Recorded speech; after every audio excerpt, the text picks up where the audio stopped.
Assalamualaikum warahmatullahi wabarakatuh. We're back again.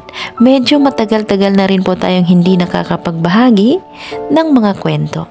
So today, meron akong ibabahagi sa inyo na napakaikli or very short story pero napakalaki ng aral na mapupulot natin dito or sa Maguindanao mas lagid ipakanggunanin sa Lakitano.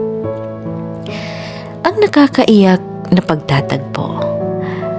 Ang matandang lalaki ay na-admit sa isang pribadong ospital sa Saudi Arabia matapos mag-collapse dahil sa pagod. Nilagyan siya ng oxygen sa loob ng 24 oras at alhamdulillah gumaling kaagad pagkatapos. Nangiabot sa kanya ng doktor ang isang bill na nagkakahalagang 2,000 or 2,000. Nagsimulang umiyak ang matandang lalaki. At malumanay naman ang doktor at sinabi sa matanda na huwag kang umiyak. Ako mismo ang magbabayad ng bill mo at huwag mo nang alalahanin pa. Sumagot naman ang matandang lalaki. No, I'm not crying because of the bill. I can afford it.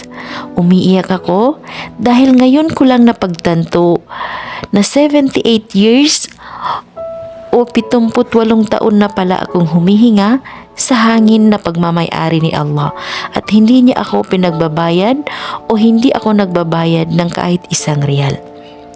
Ngayon kung ang 24 oras o 24 oras na oxygen ay nagkakahalaga ng 2,000, magkano na kaya ang utang ko kay Allah sa habang buhay ng kanyang mga pagpapala o habang buhay na pinapahinga niya ako sa hangin niya?